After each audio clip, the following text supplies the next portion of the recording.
Hey guys, Defcamp here, and welcome to DefTalk, the talk show that focuses on everything World of Warcraft. Whether it's classic, retail, or the players that play it, we are going to cover it all. Today we have with us Molderon.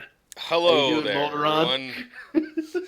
Molderon. And our very special guest today, someone who has been a very interesting person to watch on live streams, who I love to watch your rating, and it's probably one of the only people that you can watch right now, doing some awesome stuff on YouTube and Twitch. Docken, everybody, how you doing, Docken?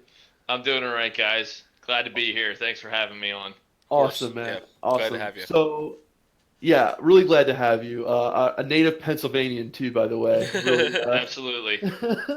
But so for some of the people who don't know who you are, Doc, I want you to tell them a little bit about yourself.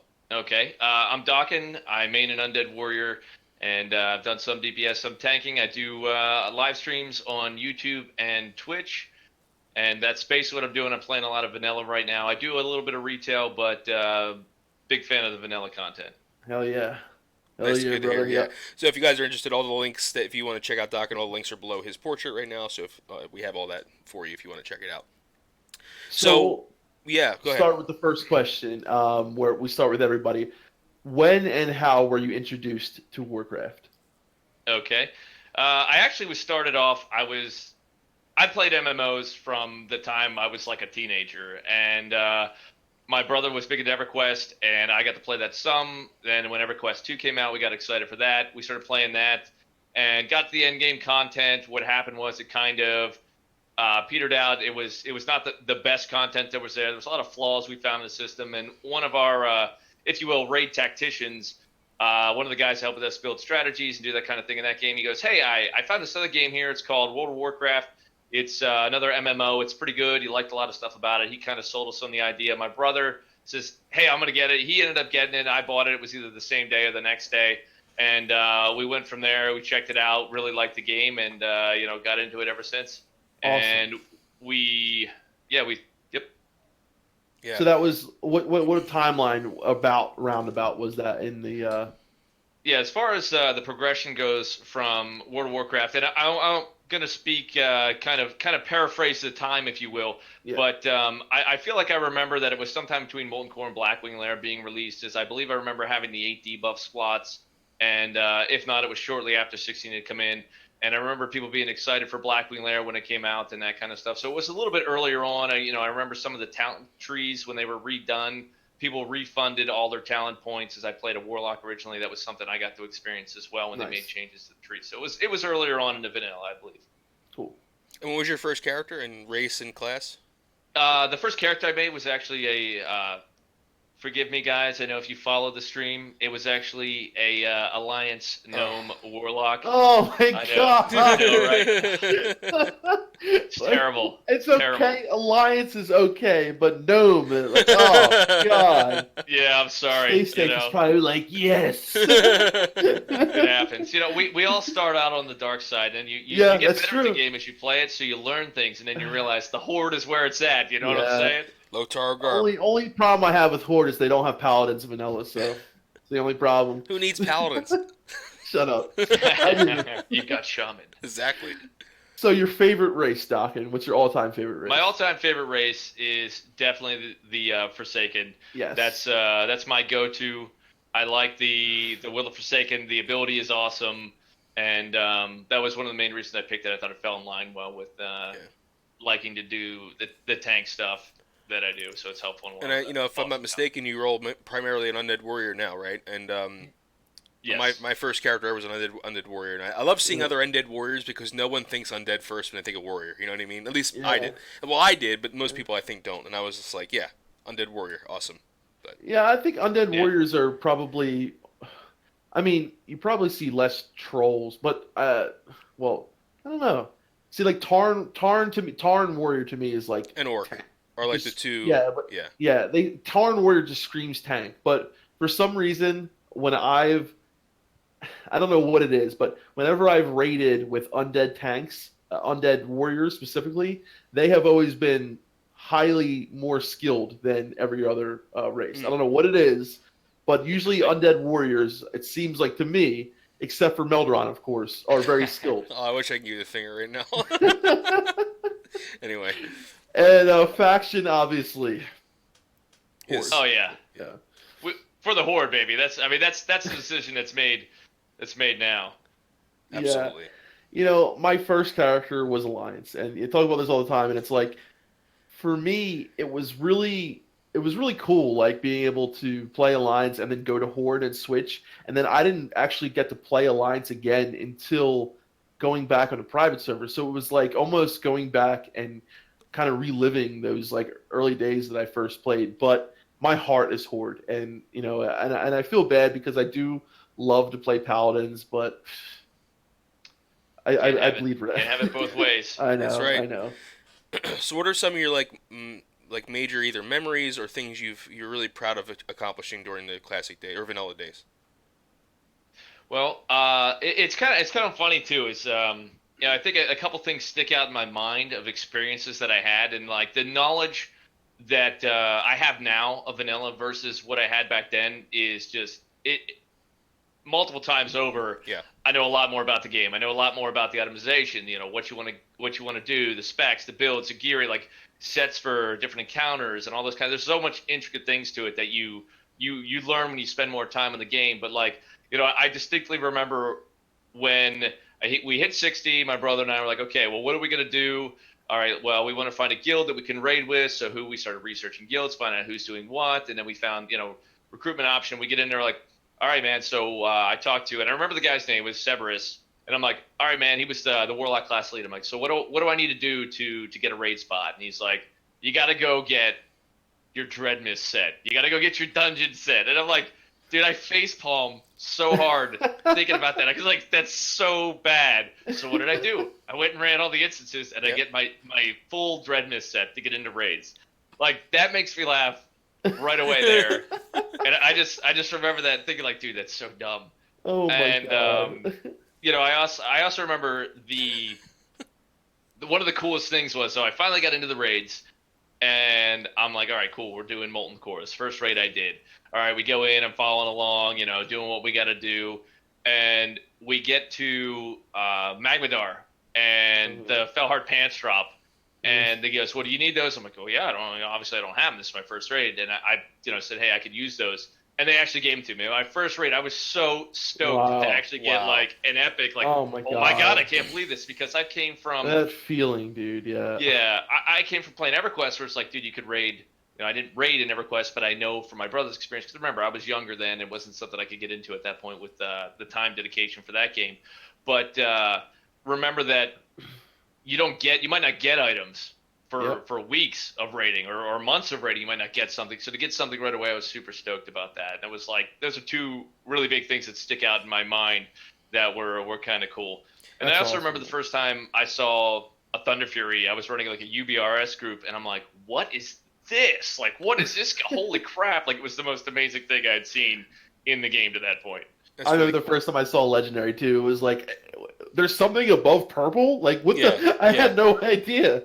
But it sounds like to me that having experience in other MMOs, kind of, because like when I hit 60, which took me a very long time, like raiding was like, it still seemed pretty far to me. Like I don't know, it was my first MMO. I still was learning a lot. But it sounds like to me the guys who really had the experience in MMOs, and to me at least, and started playing WoW, kind of maybe, I don't know, were a little bit more confident in maybe I lacked confidence in the ability to actually raid and know what I was doing. But it does sound like, do you think it gave you a little bit of a head start when it came to playing WoW? I definitely think that having past experience in MMOs gives you kind of the basics. Like, okay, you understand open world. You understand, like, okay, I need to use my skills to kill these things, or I have to do this. I have to, what class I selected. And one of the reasons I selected a Warlock was, okay, I'm thinking this class can solo well because of the nature of its abilities. I'm thinking this class can probably do substantive damage as it's a caster. And I'm thinking, okay, this class probably has a decent amount of utility because of the tool set they were given. Didn't function quite the same in WoW as it did like EverQuest. Again, it's just a reference point. But at the same time, Those were reasons I picked that class. Those were reasons that I wanted to be something that a raid team would be. Oh, we want this guy because he can do this, he can do that, he can offer this, he can do substantive damage. Those were the things I was thinking when I selected the class. So I would say yes, it definitely gives you. You're coming into it looking at it differently from a standpoint of like I already knew what my end goals were to do raiding. I like the raid. Yeah. That's one of the reasons I enjoy the game. So I think yes, it definitely gave me at least a mild advantage in the set that you look at it and you know where you want to go. Yeah. Yeah. I That's a really definitely good had point. no idea what I wanted to do. I just like picked a rogue because it looked cool, and pretty much threw myself out there in the world, and yeah, I died a lot, and but I experienced a lot and I had a lot of fun, and That cool and I'm factor, actually man. yeah It matters. and I'm pretty glad that like WoW was my first MMO because I mean what's better than WoW, like throwing yourself into that immersion and that kind of game for the first time and it being WoW, it was like pretty awesome. It was But I an amazing do wish I experience. knew a little bit more. I wish I wasn't such a noob when I played. But so you talked about the importance of selecting roles. I know that you know didn't continue. What of course we know that you play warrior now. What made you want to go into that role? Okay. And did you jump right from oh. Warlock to Warrior, or did you play other expansions and then Yeah. slowly get there? I actually played the Warlock all the way up through Blackwing Lair, and I got him geared out, which, I mean, come on, everybody wear their 8 of 8 tier sets. That's what you wore, because that was what everybody did back in the day. Yeah. And I got him all geared out all the way up through Blackwing, had, what I considered like it was like BIS, if you will, Right. as far as, what people were wearing at the time. And I was like, man, this is neat and all, but I feel like I'm not really able to contribute as much to the raid as I'd like. You know what I mean? Like, yeah, I could do damage and follow along, but at the same time, I'm like, I want to do something more. And I was like, well, I'm going to make a warrior. And the guild actually didn't want me to switch to the warrior, but I went through, leveled him up, geared him up, went and bought my own fire set and got myself ready. And basically kind of like, and I understand why they didn't want me to, but I basically kind of forced my way in. I was like, I'm going to play a warrior now. I'm switching. And they didn't like it, but at the same time, I'd put so much work in, they finally let me start bringing him. That's good. And the reason, yeah, I was happy about that. The reason they that I like it so much, and one of the reasons is like when you're tanking, you get to make definitive decisions about the raid. You are more like the spear point, in combat going in. Like you're the first guy in, you got to stand there, you got to know the fight, you got to know where to stand, you got to know the transitions, you got to know the encounters. And if something goes bad, you can actually make an overwhelming, impactful difference. Like grabbing a mob, turning it around, moving it away, popping your cooldowns the right time. I just felt like it had a bigger direct impact on what was happening, and I thought that was fun to me to feel like, it's another attraction to the warrior class. To me, like, oh man, like I want to be that hero. I'm gonna be, the gladiator. I'm gonna be, freaking William Wallace. I'm gonna be this guy that's like this cool combatant, like, badass dude that just gets in there and gets it done. He just sends it the whole way, and that was really kind of a cool part about being a warrior to me.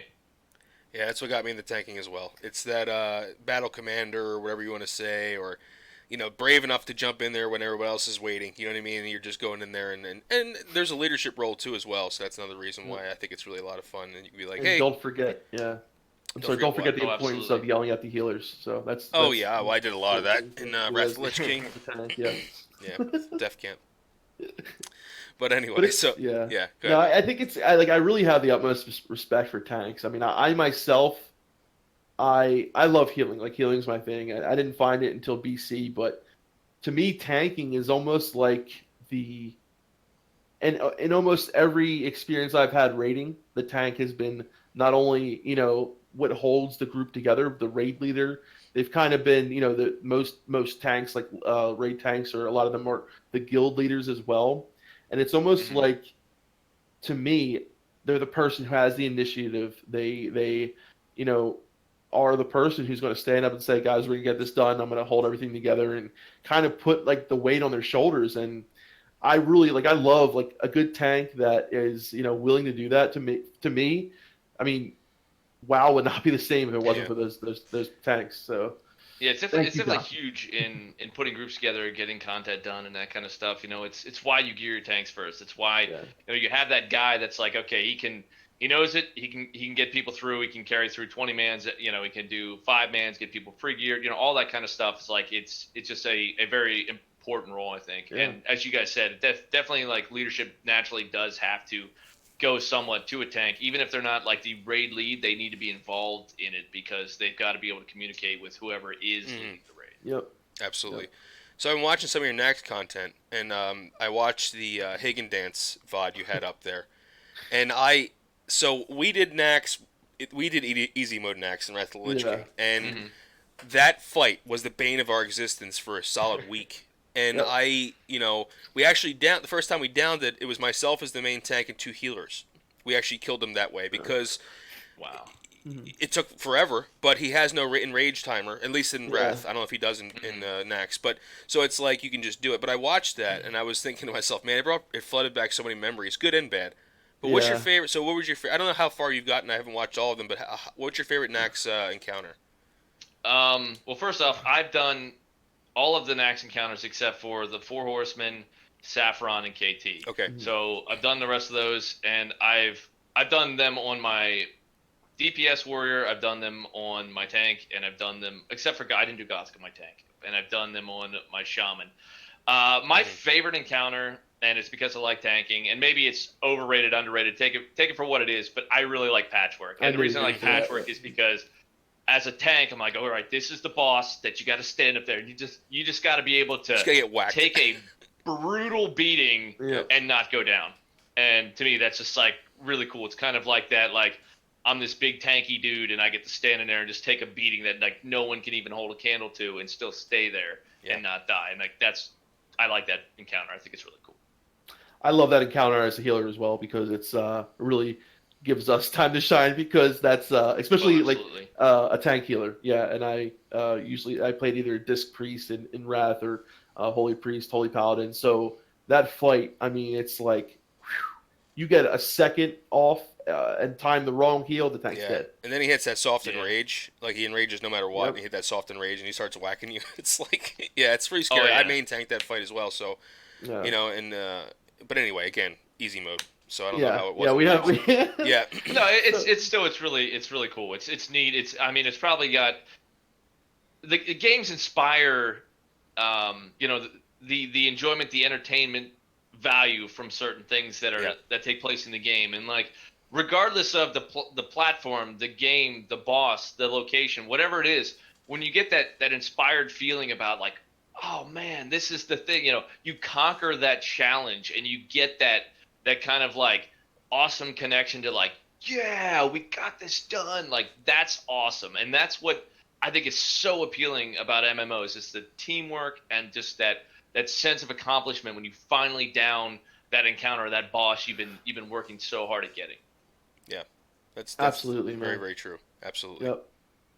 So in the timeline of WoW, so we of course for Melderon and myself, I can speak for my favorite timeline. I loved when I got really serious about raiding and everything was the Burning Crusade, and I'm really excited for Classic because I feel like I missed a lot, and I would probably rate myself BC, Vanilla, and then Wrath, and then.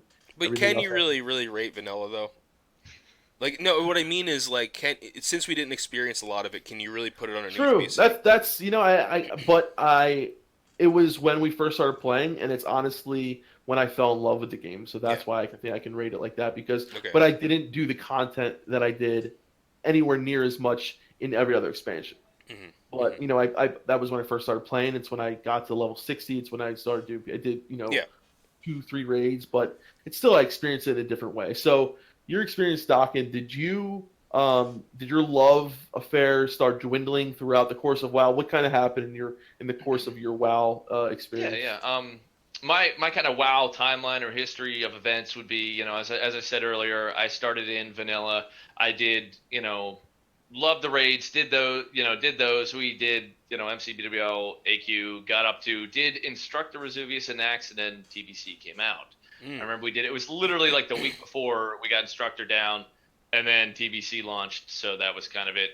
And when TBC came out, I actually at that point had gotten out of, school, and I turned it, kind of got into the adulthood era of my life, and I got a real job. You know what I'm saying? So like I didn't have the opportunity to spend doing raids like I did before. So I actually kind of got myself involved with, maybe I wasn't out of school at that time. I don't know, whatever it was. Anyway, got myself involved with doing some more PvP stuff, which if you guys watch the streams, I'm not real big on that. But I thought that the arenas were a great addition to the PvP encounters. I know some people say opposite, but I think the reason being is it eliminates the Zerg factor. Like you're actually, pitting two people against each other to compare their skill and use of skills versus like, okay, I killed the guy and then 15 people railroaded me. Yeah, You know what I mean? or I'm just gonna. This guy's attacking someone else, and I'm just gonna stealthily go behind him and just blast him with a bunch of shadow bolts. You know what I mean?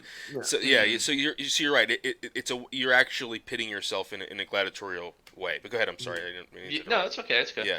And I really thought that was kind of a cool addition to the game. I like that, and that was a way that I could spend time, playing the game, enjoying the character I had worked on up to that point, and I actually ended up kind of amazed me at the time.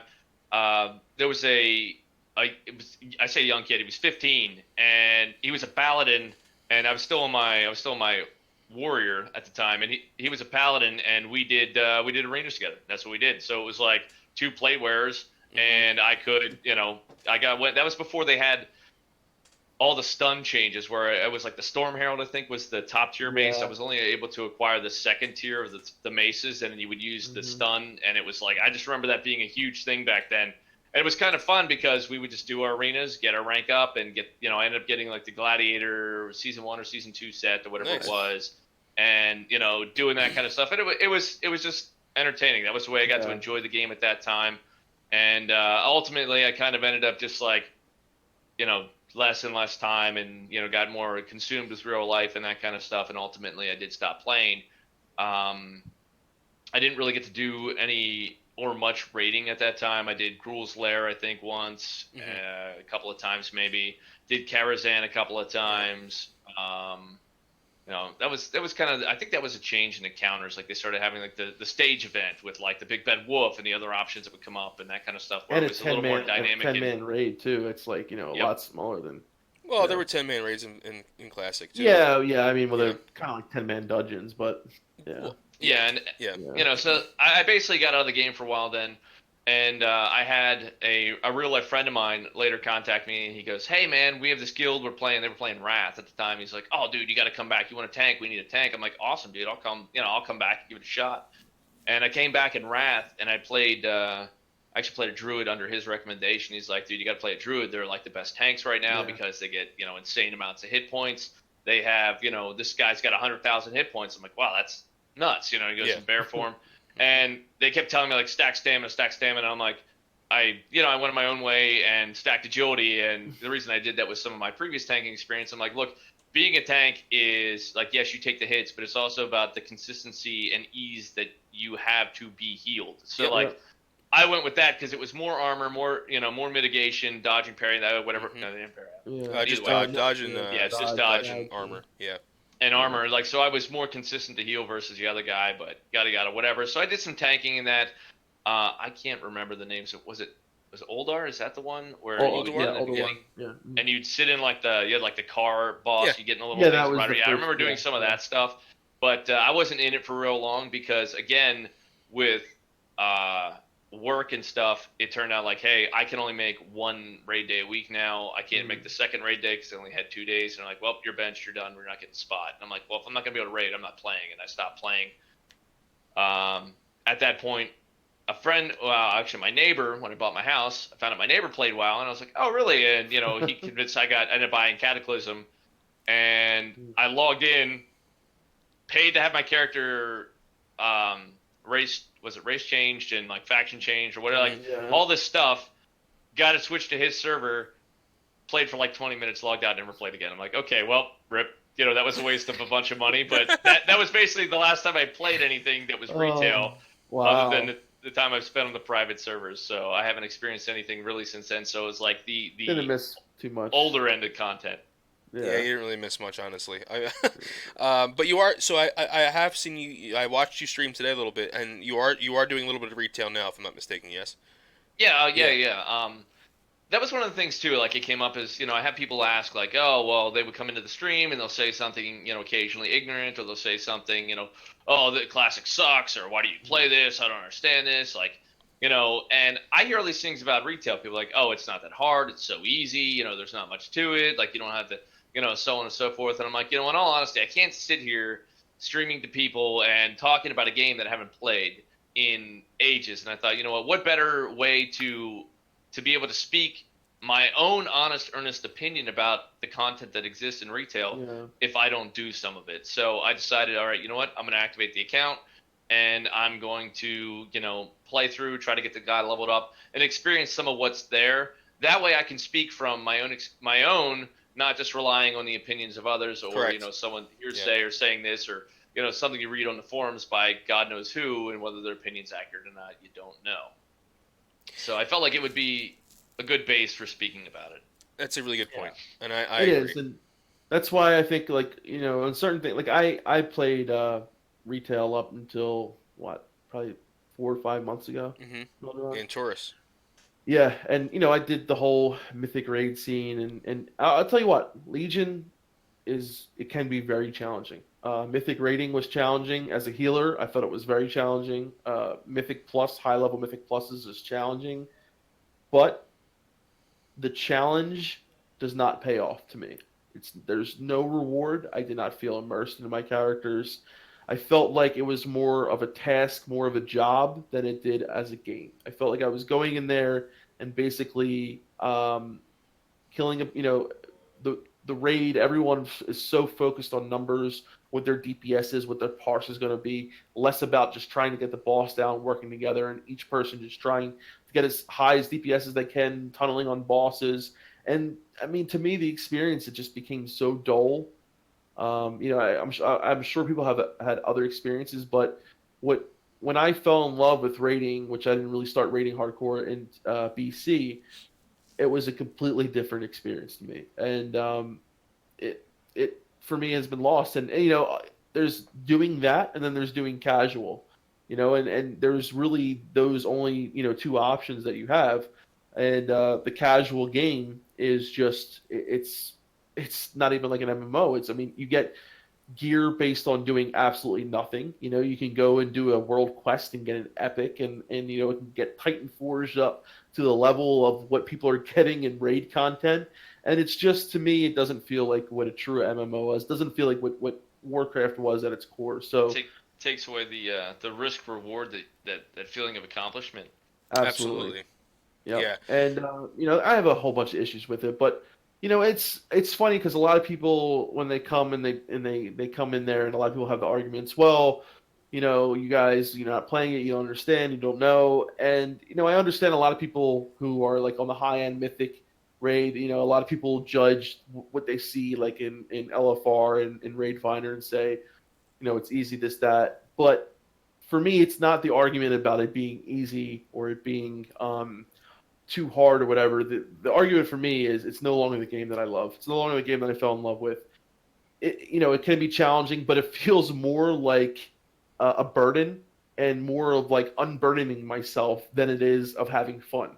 When I kill a boss, it's like, oh, that's just one less boss. It's not like I accomplished something. That's how I felt with raiding, and that's not how the game should feel. You know what I mean? And the whole thing with Titan forging and somebody doing LFR gets the same item level piece of gear that I did doing mythic rating. Like it's ridiculous. Yeah, that kind of goes back to how I was saying, like, man, when you're working on something and you're like, this boss kicked our butt the last 3 weeks, and we came in here and we got him to like 1%, and like, Yeah, it just when you finally get it and everybody's so hyped and so excited that you finally got the boss down, and it's just like it doesn't have that type of satisfaction. What it sounds like. exactly. And I was. it's Yeah. everyone's Go ahead. different. Yeah, I mean, I didn't do any mythic during Legion, but I did normal and heroic, and we had a nice guild. We had a good group of guys, but it was kind of like it just didn't. I don't know, man. It just didn't feel. See that? So even the raid environment could have been kind of good, but then you walk outside of the raid, and that's the problem I had, is that you didn't feel like you were in an immersive world anymore. You felt like you logged in, you raid logged, right? And that's what Matt was Yeah, doing. You that's raid what I was log. doing. You know. And I like the fact that in Classic and Burning Crusade and Wrath, during those eras where I did any kind of endgame content, um, you left that raid and you went back out and you still felt immersed. You know what I mean? And you still felt you were in a living, breathing world. And I think that's what I missed the most about and why I stopped playing Legion. So that's just my personal opinion. But so we had a spot of news come out yesterday. Yes. I've seen people both say no changes confirmed, and I've seen some people say no changes has been destroyed. I don't know how we can. Well, I've actually seen it on Twitter. I've seen it on some other forums too. And I think that the people who think no changes has been destroyed think that just because they're updating the client with new code, that's a change. But let me just clarify: the no change community, we just don't want any non-endemic changes, non-endemic things into the game that wasn't part of the vanilla timeline. So just put that out there now. So, when you read that, Docken, how do you feel about it? Like, are you happy? Are you kind of somewhere in the middle? Are you ecstatic? How do you feel about it? My whole thoughts on like the changes, no changes things. I'm always one to say err on the side of caution. I would rather they change nothing than change too much. I was happy to see that they were going with what I thought they would be, is the 1.12. Now we're saying that's a 1.12 core, as we discussed before. So whether it's actually going to be the 1.12 talents and whatnot, I really think it will be. That's my personal opinion on that. I think that's how they're going to do it, and then they're just going to do progressive patch content as far as like what raid content's available, and perhaps even things like the 8 debuff slots, and even having time like content release, like as far as like the spell gear wasn't available, just raw spell gear wasn't available at the release of the game. So like maybe some of that stuff won't be in, maybe it will be in. That's kind of up for speculation now as to whether they'll time release those things as well. But I really think the content will definitely be time released, and I wager that the available gear, stuff like that, will be time released as well. So what you're going to get is you're going to get as they said, the refined version of the game, or the one that's the most developed version of the game, but they'll have everything coming out in order. So I was excited to hear that that's what they were going to use as far as like their core, the starting point. I think that's great. I know some people were hoping for the original vanilla, like way back when, the first patches or whatnot, but I don't think that would be the best flavor of the game for everybody to jump in on, especially people that haven't played it before. You come in and you're like, okay, I want to be whatever class it is, and their talent trees were basically garbage at that point, and it was unplayable. So somebody makes it, they go, this sucks, I don't want to play this. And you're going to put people off right away. As far as, they talked about the BattleNet integration and those kind of things, and like, trying to add that in. Like, I think that's something that it's going to be kind of a wait and see. Obviously, I've heard other streamers and other members of the community say, well, you shouldn't have the availability to talk to the opposite faction or add them to your friends list, those kind of things. I agree with that. I think those are all kind of bad ideas, bad points to go on. Yeah. But I think it's a good start. It still leaves a lot open to speculation, but it's a good start of information. I mean, what about you guys? What are you guys thinking on that? So I just want to say, like, the main thing that I get from this, I'm just so grateful that we got news, first of all, that we got something. Oh, yeah. And that's I think is the biggest point of this. And also that, there's a lot that they need to do here. There's a lot of work. I myself, I personally, I feel like I did miss out on a lot in the early days, and I feel like I didn't come in until like 1.8, 1.9, and I felt that maybe Blizzard would be able to do like a 1.1 launch without the bugs, without all the oversights, and that to me would seem like maybe that it would be more alive with the, because a lot of the times to me it seems like, yes, nothing was perfect there, but things were kind of more balanced towards, to me, this is how I think anyway, towards like the content that was out, because in Molten Core we all know it's not the hardest raid out there. It was made in a weekend.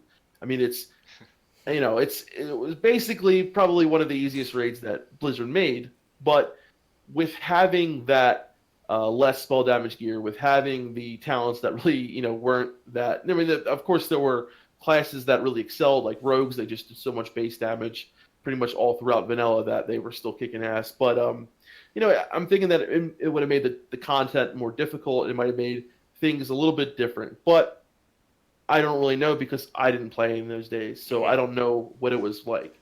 this is just something that I personally would like to see, maybe because they would have been able to differentiate themselves, a little bit from private servers. But this is all in a perfect world. Would this work? Would this be something that would be viable? I don't Yeah, it's know. probably more expensive. It's a lot more work. I think. Yeah. I think there's a lot of practical reasons why they didn't go with 1.1 as well. Aside from Doc and what you pointed out, some of the really important reasons that may push people off to the game. But as far as the BDN integration, I think so. We've gotten a lot of pretty good amount of. We put a video up yesterday, just kind of like our reactions to the post, and a lot of the comments were like, "BDN integration doesn't matter because there's Discord, there's that, there's this, there's that," and I'm like. Yeah. I think maybe some people don't realize how hard it is to find out who that person is in the opposite faction. In current Legion, you can literally click on them and as far as I'm you can click on them and just add friend, right? Yeah. So just so you guys know, if some people don't know, you couldn't do that back then. And I think people think it's easy to find out who a person is in the opposite faction. It's not easy. So if you get ganked by some guy in Stranglethorn Thorn Vale, right? In current game, if I'm not mistaken, you can click on that person. Well, you can also make a character on the Alliance, write the person's name down, and say, "Hey, dude, you ganked my character," right? Yeah. You couldn't do that. Exactly, because of the servers. Yeah. Yeah, right. you couldn't do that in vanilla. Yeah. First of all, you couldn't talk across faction. You couldn't create a character in the same faction unless you bought another account. Yeah. And I guarantee some you, people did, but not 95% of people, maybe 99% of people, are not going to spend another $15 a month. No. To talk to the only way really to do it was like through forums. I think there was like some kind of there was another network that people had to do that. And the thing was, guys, that it being not integrated in the game discouraged a lot of people from even trying. Yes. And that's the point that we're just trying to say is that don't make it easy. It happened. Exactly. Just don't make it easy. It happened, but it didn't happen as much as it happens today. And we just don't want to see how easy it is to speak to someone from the opposite faction today into Classic, because to me, that feeling of this is my allegiance, I'm part of the Alliance, I'm part of the Horde, it really has a lot to do with Classic. Exactly, that rivalry, man. It's important. It's important. So, and that obviously they didn't say that they were going to have. They said they were going to have the integration or whatever, but nothing about having the ability to speak to the opposite faction. It wasn't, right. I think you can. And then, sorry, someone actually commented you can still use a BNet integration without doing all these other things. So it can be. Right. So go ahead. Yeah. No, yeah, I was gonna say. I mean, in all honesty, like when it comes down to like that, just doesn't. It makes literally no sense whatsoever to make it where you could talk to the opposite. Like that would go against the grain of everything that vanilla stands for. If let's be honest. I mean, Blizzard has like really screwed some things up, but at the same time, like, how could they screw that? Like, that's so big. Like, I can't see that being something that they would drop the ball on. So I mean, I hope they don't, but I don't think they will. Neither do I. I do think that the vanilla community understands what vanilla is, or the team, I mean, understands what vanilla is, and I think they're going to be. So I am happy about what we heard yesterday. I'm happy that we have a door that's been opened, and I think that that's great. And I think that they're going to continue getting some information now that the door has been opened. Let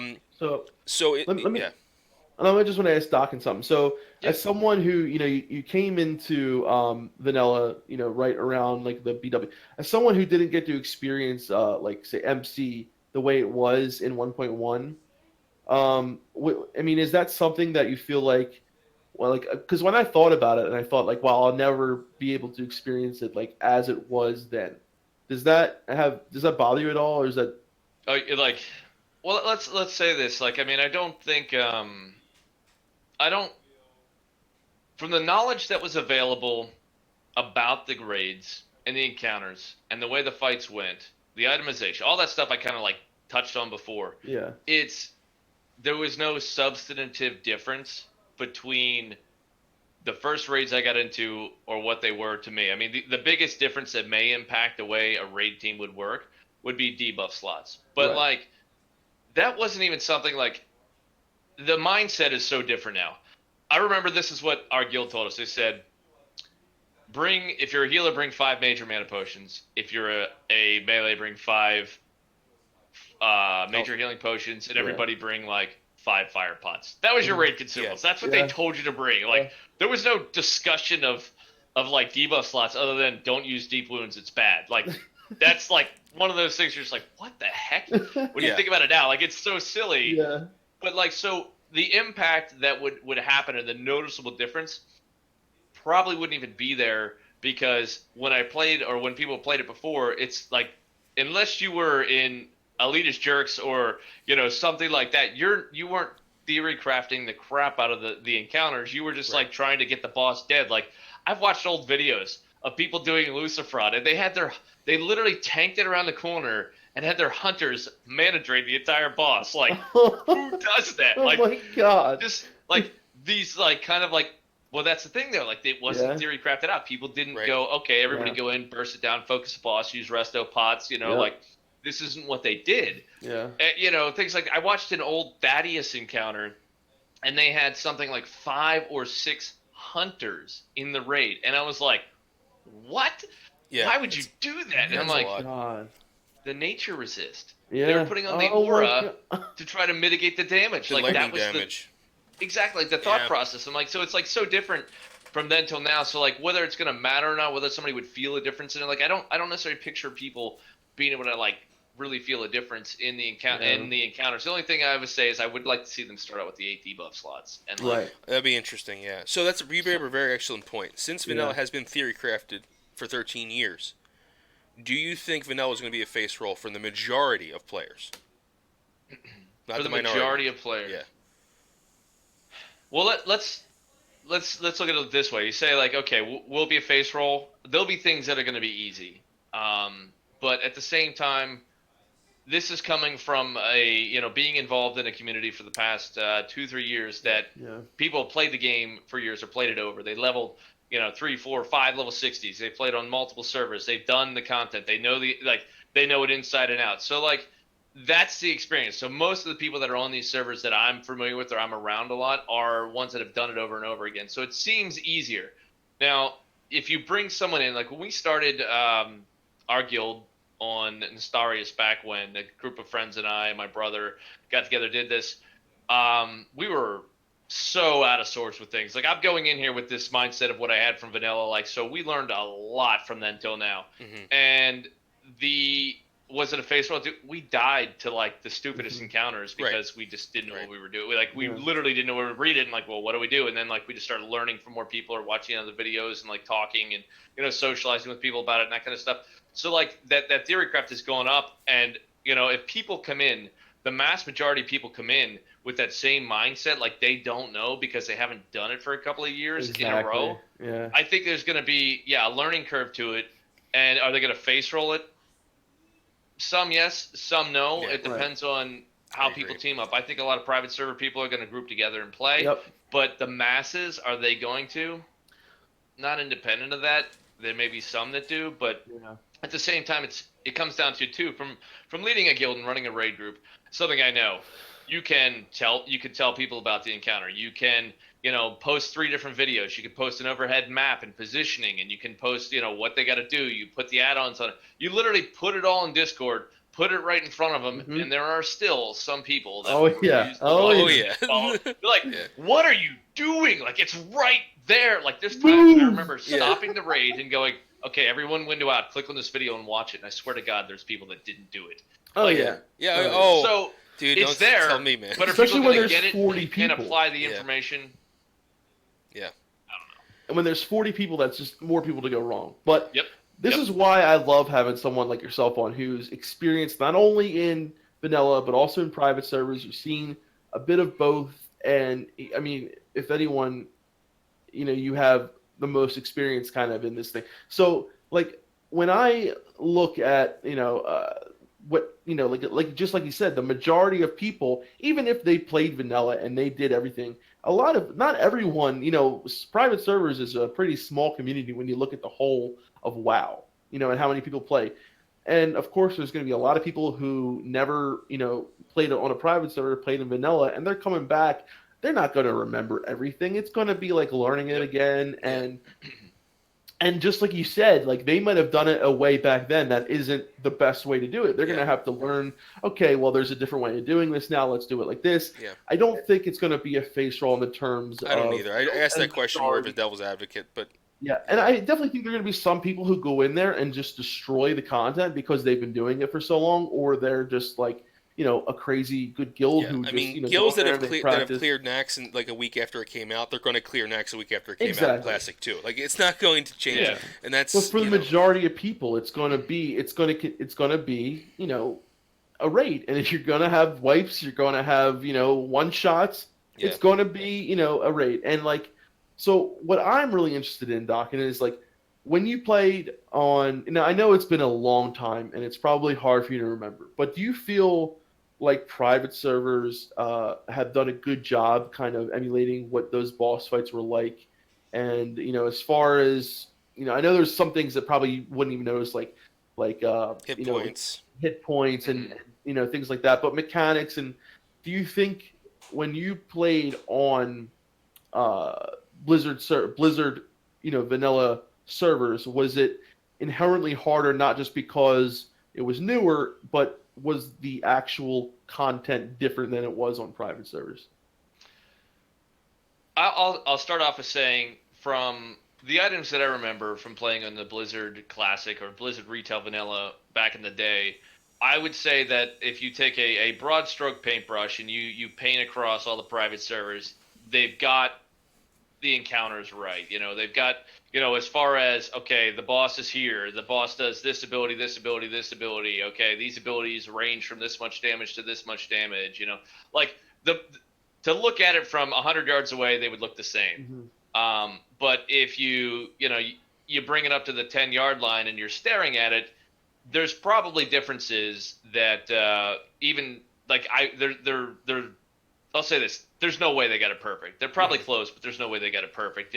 Things like the effect of the armor reductions, the spell resistance Yep. reductions, the all these things, the hit ratios, those things. Like I know they've done a lot of research. I know they reverse engineered servers. They've done everything they can by looking through footage, looking through blue posts, looking through all this stuff. Mhm. But at the same time, when it boils down to it, I don't think they have it 100%. Yeah. Does But it yeah, feel like I think it should feel? Yes. Is yeah, it 100% correct? yeah. No, I'll just flat out say it's not because I don't think it really is, but it's very close. Now, how that's going to translate into what the classic release that they're going to have now is it going to feel different? I think it's going to feel different when we go in and start doing these encounters again on on the actual upcoming classic release servers. But how much of a difference I can't say, and I really don't think we'll know until we get there Yeah. as far as Mhm. what it's going to be. But the other thing that's huge in the way that it feels is, again, it boils down to the theory craft, Right. and Yeah. and it's a huge factor because, again, like I said, you had these weird like strategies that were used back in the day that people don't use now because they're not as Yeah. refined. They're not min maxing debuff slots. Like I remember I played Affliction as a warlock. Like no one plays Affliction at raid. You're not putting Curse of Yeah. Agony, Corruption, and Yeah. Immolate up on a like you're not doing that. That's just a waste of debuff slots. Like so it's gonna feel different no matter what because everybody knows like okay you've got to do Sunder, you've got to do your Annihilator, you've got to do your Curse of Shadow, your Curse of Wreck, your Curse of Elements, you've got to do all these things that are going to be up on there for guilds that are min maxing stuff. Hmm. Like it's gonna be different. So like if you were to take an old classic video that you can dig up in a terrible resolution and put it on one screen and then you take 40 people who have not researched any of it or have no familiarity with it for the last 10 years, whatever it's been, then or 50, whatever many years it's been since they played, and you put them next to each other, they might look similar in the long run, but you don't know till you get there. You know what Yeah, I'm saying? exactly. Exactly. And in And the thing essence, with doesn't really matter. I mean, like you have, I'm sure you have a very good. You like rating, right? On private servers, it's fun. Oh, yeah. So, absolutely. like, can you even notice? You know what I mean? Like, I mean, or does it really matter? Do those changes in numbers really matter at the end of the day? That's my question, I guess. I think they will, but I don't know how much. Okay.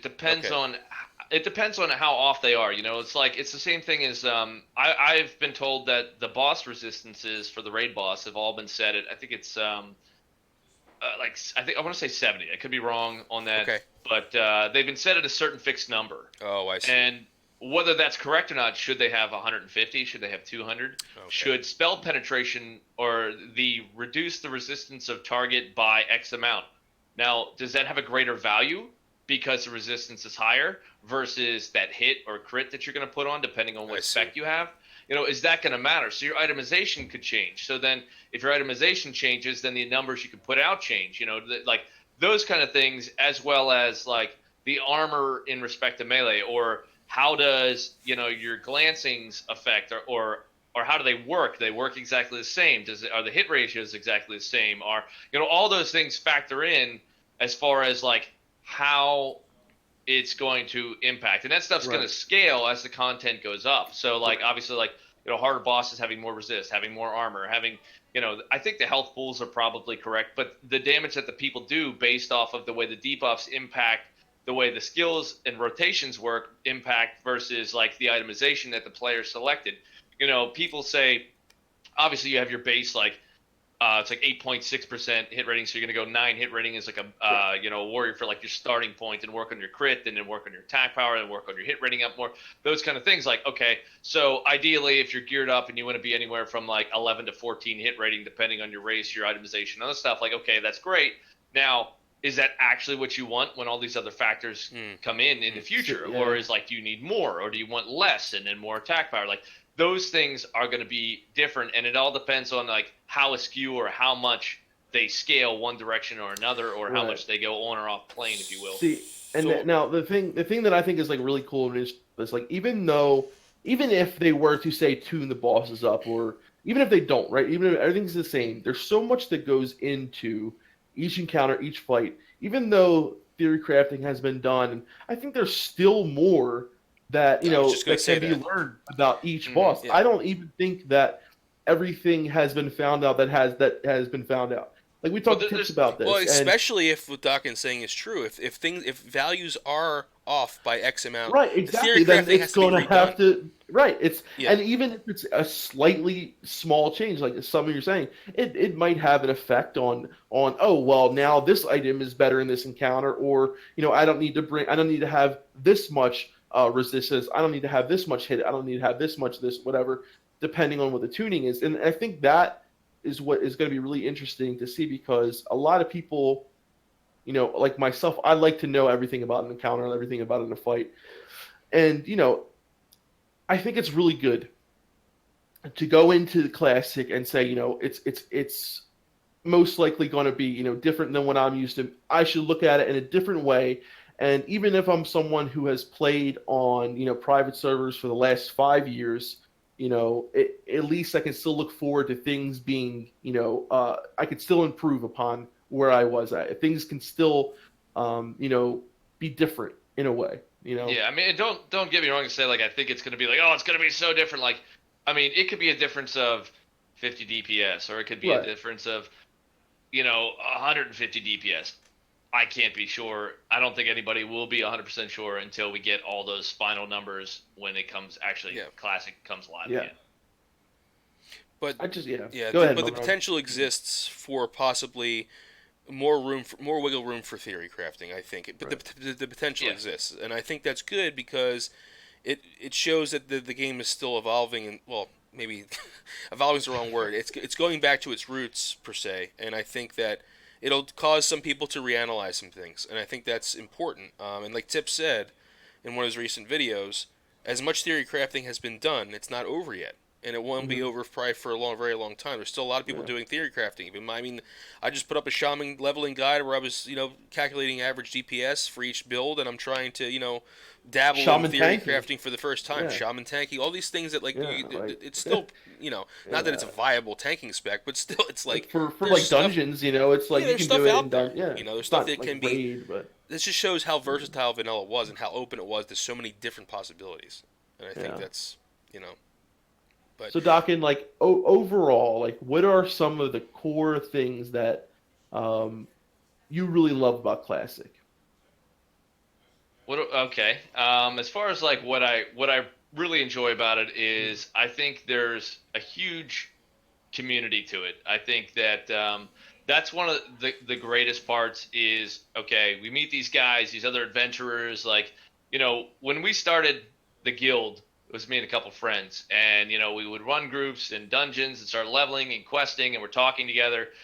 And obviously, you're doing guild recruitment and stuff, but like we would recruit a lot of people by like, hey, we're gonna go on this adventure and run Scarlet Monastery, and we met, this guy named, Pradicus or whatever, and we went through, and he was a pretty decent mage, and hey, he had a couple of good Frost Novas when things got a little ugly, and it kept it off the healer, and the next thing you know, this or that, and you're like, hey man, like, you want to join us? And you start getting to know these guys, and you find out, he works at a Toyota dealership, and somewhere up in the Northeast, and yada yada, and the next thing you know, like, you actually start to become friends with these people, and you find out like, oh, this guy's an accountant, and like, this guy's got a baby on the way, and this and that. You get to these people are your friends. Like, I jump on our Discord sometimes during the day at work with just my Bluetooth headset on, and I'll just sit there and I'll BS with people for an hour and a half while they're doing whatever. I think that's awesome. A great part about the game is like, these things about them. You find out somebody's kid dumped a milkshake inside their CPU, and like, just like random. I'm not even kidding. One of our guys is like, dude, my kid dumped a milkshake in the top of my computer, and I'm like, oh my god. Oh, dude, I'm sorry. That kid would be in his room for months. Like, it's just like stuff like that is so. You just don't get that in at least my experience thus far in retail. WoW, no. This is great. And it's, again, it all comes back to that risk reward and the triumph over whatever encounter it is or whatever you're trying to do together and having a good time with it. Even if it's a social encounter, reaching out to somebody. You asked me before, so you said, what's the TBO in your name? And I'm like, the TBO is like Team Blackout. And it's like an homage to our guild we started on Nestarius, and my best real life friend, a guy named S Factor, who played with us.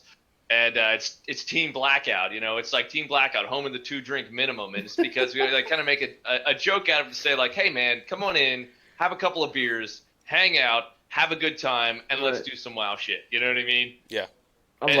That's an awesome part of the game to me. Yep. It's so much more than a game. It's an experience, man. Yep. It really is. There you go. I agree. I'm just like, I'm making another shaman video. And basically, let me explain how this works. So basically, I'm killing these mobs in a shower, right? And it's the same mob, and I'm timing myself how long it takes to kill 20 of them.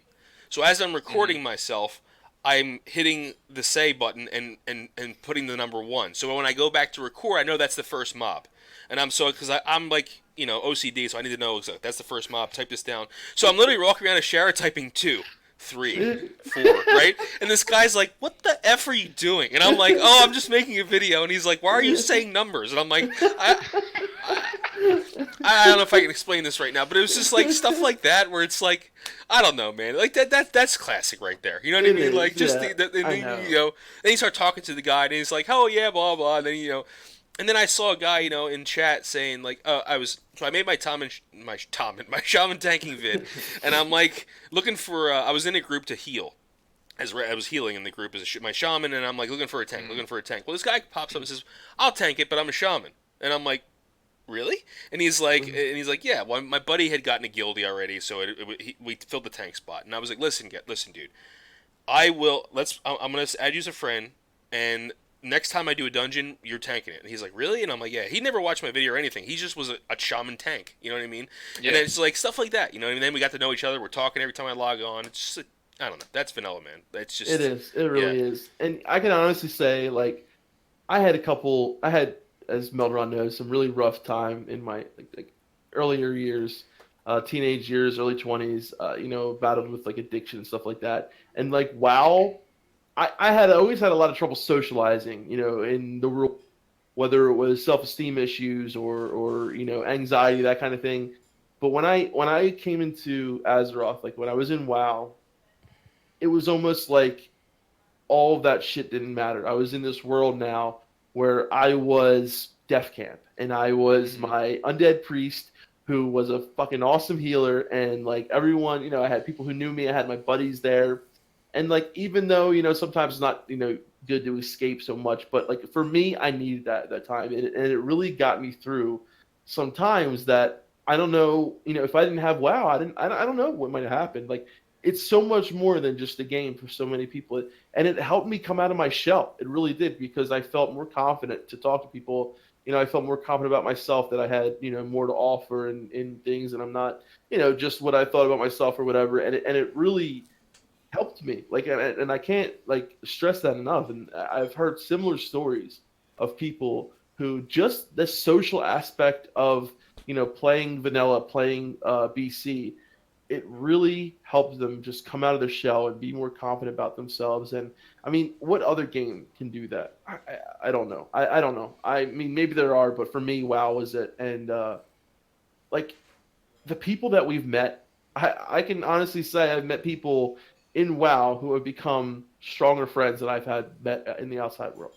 Yeah, there's people like you said, man. I probably got like 20 phone numbers in my phone that are like, so and so wow, so and so wow, so and so wow. That just says it. 'Cause, like, dude, that's what happens, man. Like you talk to people like, as I said, like I was a guild leader, raid leader.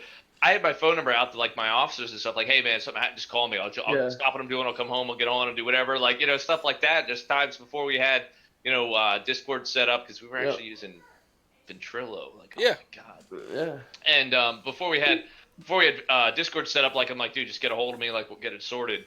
And that was one of like the level of like dedication I'd made to like trying to make our guild work. And like I said, man, those friendships are amazing. Meeting people like internationally, even, Oh is yeah, just I know. mind blowing. That's something that's phenomenal about the private server scene, I think, too. Is like, it really is the people you get to meet. We had people that were somewhere. I don't remember exactly where it was. They were somewhere over in the Middle East even, and I remember them being I think it was like a 20-man or so. We were doing a raid, and they're like, "Hey, we gotta go." They played at like an internet cafe or someplace. They said there's an attack going on outside. Like there was some kind of like actual battle happening, and we didn't hear from the guys for like 2 weeks. And I'm like, "Oh my god!" Like I hope they're okay. And they finally came back, and I was like, "Oh man, are you guys all right?" Like, yeah, everything's good. I'm like, okay.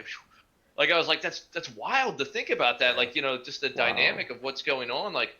Yeah. Not only here, but like around the world, you know what I mean? And you're getting to meet these people, and even if it's a broken English communication, it's still just phenomenal to it's a human being, Yeah.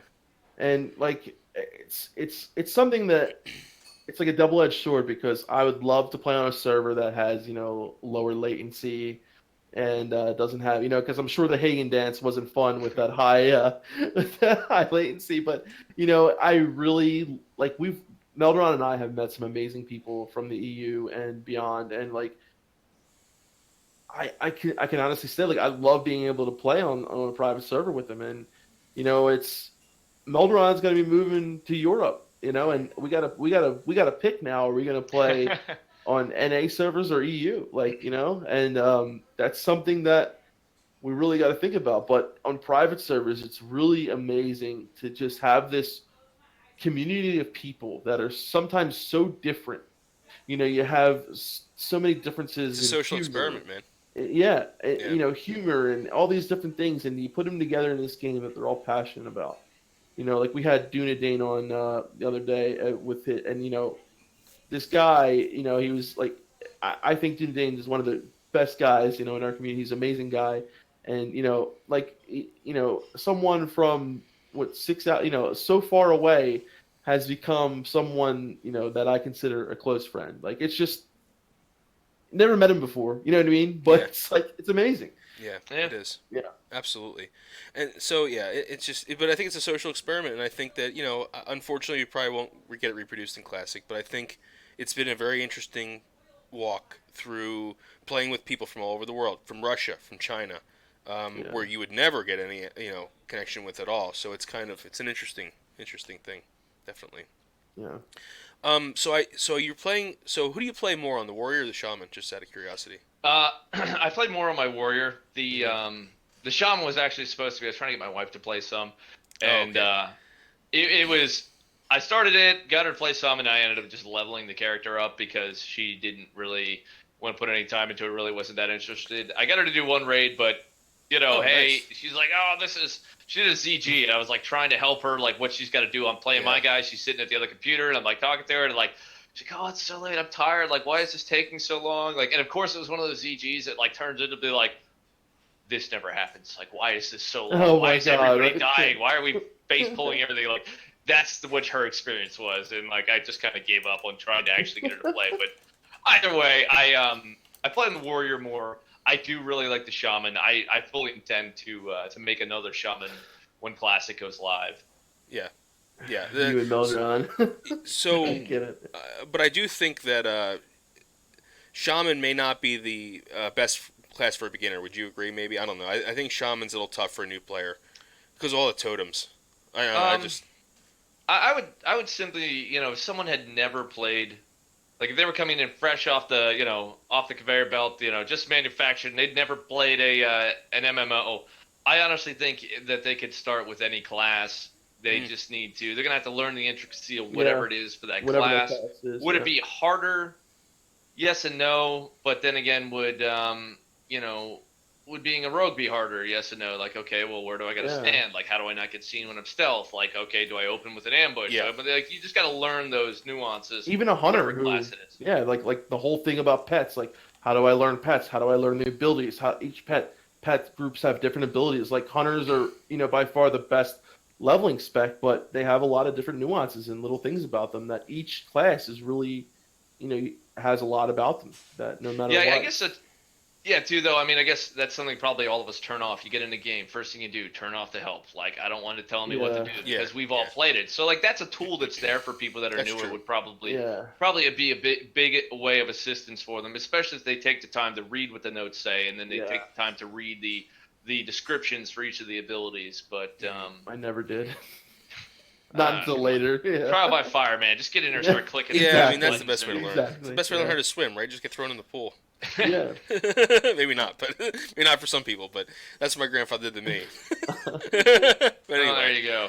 But so I think something that's really important, and like guys like yourself, what they do, and I think it's what is going to make Classic succeed is like you bring the soul of Classic with you, the soul of vanilla with you, and that I think, even if we have majority new players, having those people there who are willing to help out, like somebody asks you a question, hey man, I see you're playing a shaman.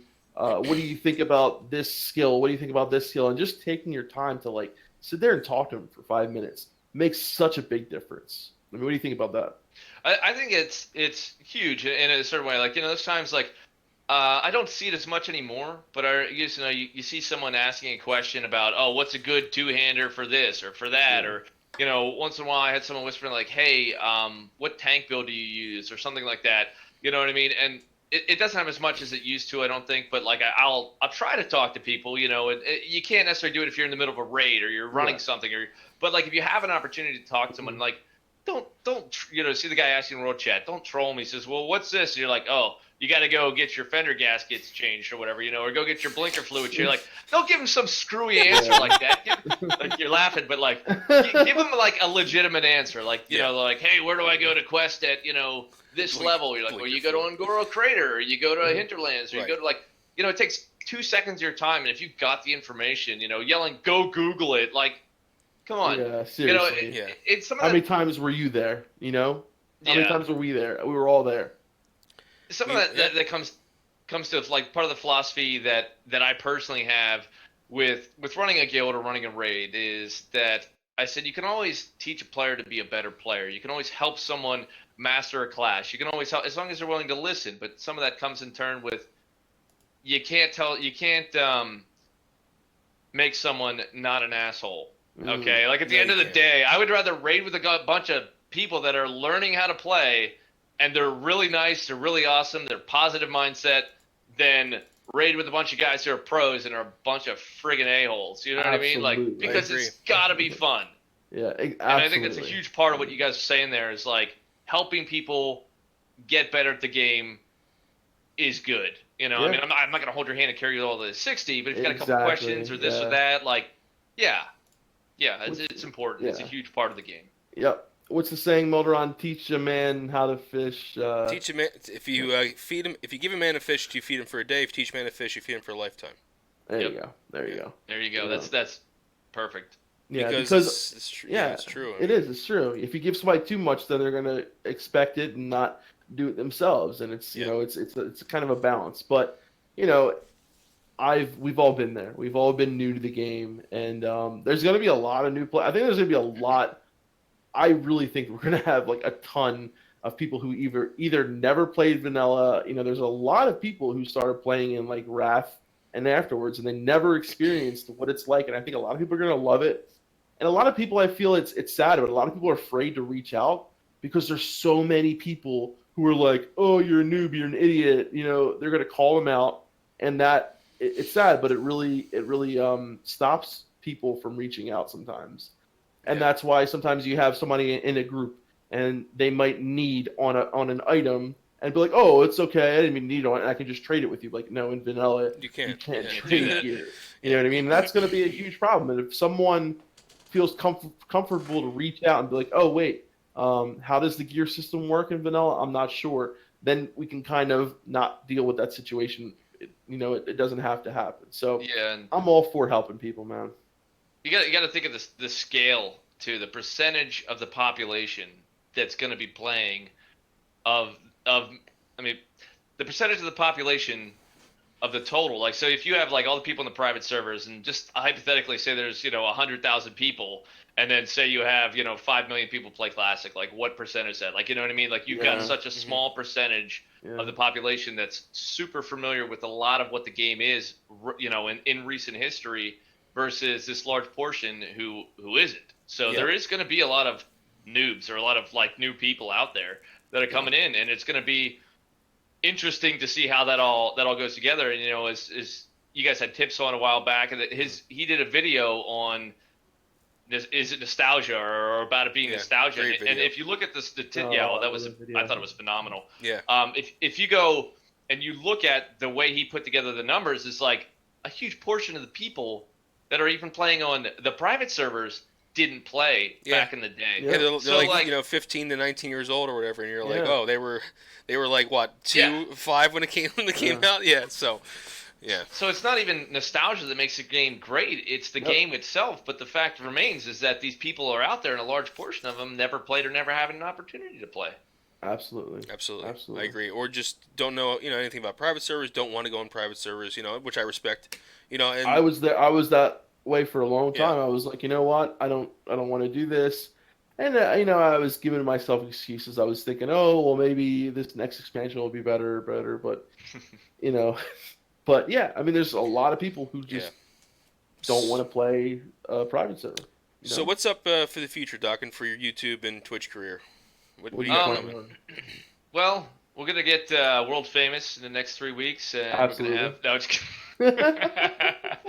no, honestly, I really, it's kind of interesting how I got into it, even too, with that. I never watched streamers, other than a couple of highlight clips you might find on YouTube or something else. You see some funny things, some amazing, FPS shots or something like that. But in all reality, what got me tuned into doing streaming was with the whole Elysium situation, and one way or another, I got directed to SVan's stream, and I'm sitting there watching this guy talk about this game, this server, what was going on, what was happening at the time. We won't get into details of that, but either way, I'm sitting there, I'm like, okay, here's basically this large Persian man sitting here talking about video games, streaming this thing, and I'm just like, what is this? Like, this is awesome. I know, right? And then I started checking his channel and stuff. I'm like, dude, this guy's awesome. Like, why not me? Why can't I do this? I love talking to people. I love this game. I love the idea that I can share the experience with people and play and stream this with. And I'm like, you know what? I can do this. And literally, I even messaged him the one day. I was like, dude, you were my inspiration to getting into this. This is really freaking cool. He's probably like, yeah, who is this guy? Whatever. And he responded to me too. He's a great guy, man. Yep. Yeah, I really agree with that. And that's kind of got me started on the things, and I thought that was awesome. And as far as what I plan on the future and doing the streaming and that kind of stuff, I do enjoy it. I want to continue doing it. I have some internal debates about the YouTube, the Twitch thing. I'm hoping to either start dual streaming to both platforms and give people an option of which platform they prefer to view on. Whether I would end up switching to Twitch or not using Twitch at all in the future, I'm not totally certain on that, but I definitely intend to continue doing the streams and, doing classic WoW stuff, doing some retail streams even. And occasionally I like to do other games. It's kind of like we'll see what the future holds when we get there. But at the same time, I intend to, at this point, continue forward with it and see what happens. I think it'd be great if I could, make it a full-time job or something like that. I think that'd be awesome. I really enjoyed it. I wish I had more time to. If you guys watch the stream, you see I like to do the green screen effects, and we made the pickle lounge. I love it. if you tuned in the last couple of weeks, I did a little announcement bit with the I'm trying to remember what it is. It's like the White House. Oh, like press conference or like the press room. Right. Like the podium and stuff. I put together a scene with that and added some WoW stuff and a couple other cool things. It's at the beginning of one of my streams. I think that's awesome. I have so much fun doing it. I hope I could do more stuff. I got a bunch of great ideas. Like it takes me man hours and time to get them up and running. On top of full-time job, real life, wife, and everything else. But my plan is to continue with it. Absolutely. You have been such a great light now in the classic WoW community. I gotta say, man. Thank you, man. I appreciate that. I really do. I really love. I love your emotion. I love the emotion you put into it. Your attitude, a great attitude, great personality, and it just really all comes together in your streams. And you can tell you're very passionate about it, and it bleeds through when you stream. And that I think is what's so attractive about your streams. And you know what, dude? I only think it's going to go up from here. Once we get close to Classic, guys like you are going to, I think, be like the next big time streamer. So just keep it up.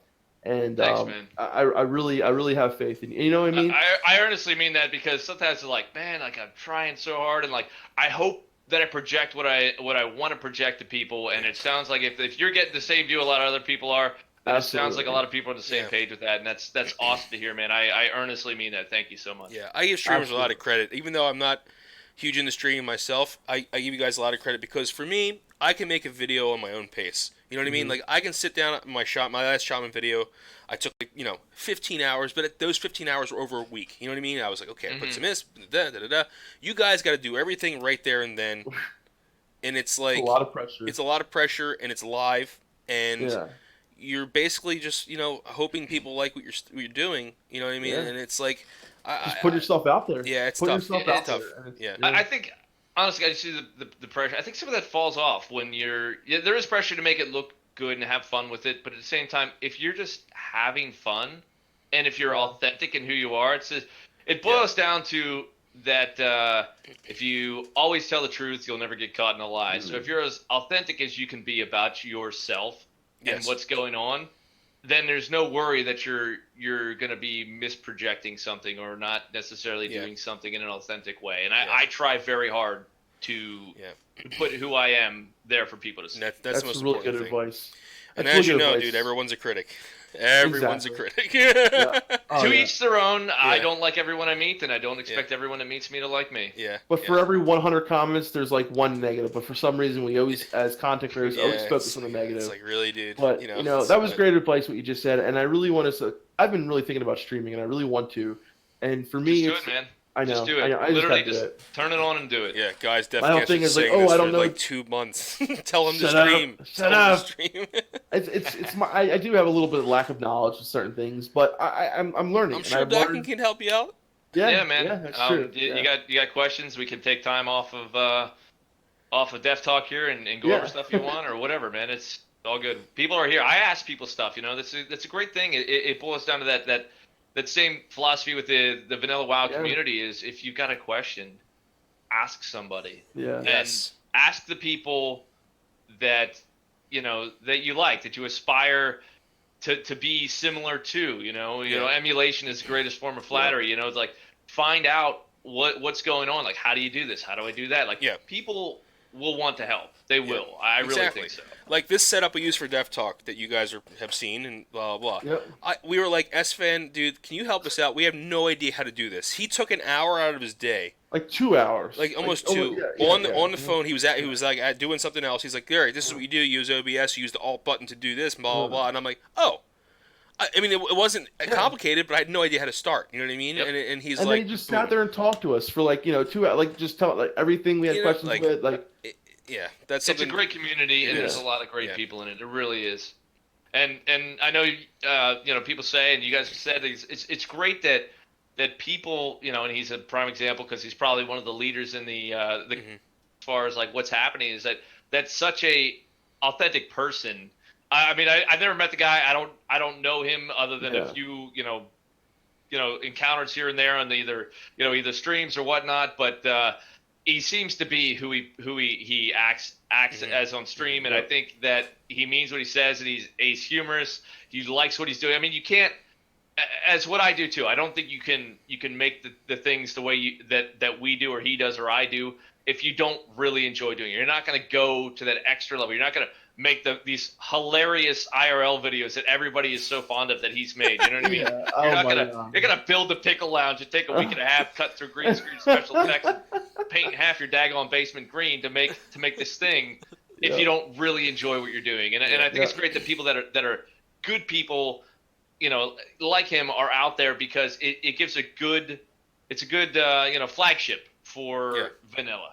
Absolutely, and yourself, and you know what? And the thing is like, be true to yourself, because, when you try to be someone else, with you're robbing the world of what you have to offer. So if you think you want to do something or try something, be you, be true to yourself, and honestly, that's the best. I know a guy that should do that. That's right. Go do it, man. Just get it and do it. I keep telling him that. I am. Right. So. All right, man. But Docken, dude, amazing having you on tonight. Amazing. I had a great time. Thank you so much. Guys, if you want to Absolutely, guys. Thank you so much for having me here. Yes, of course. guys.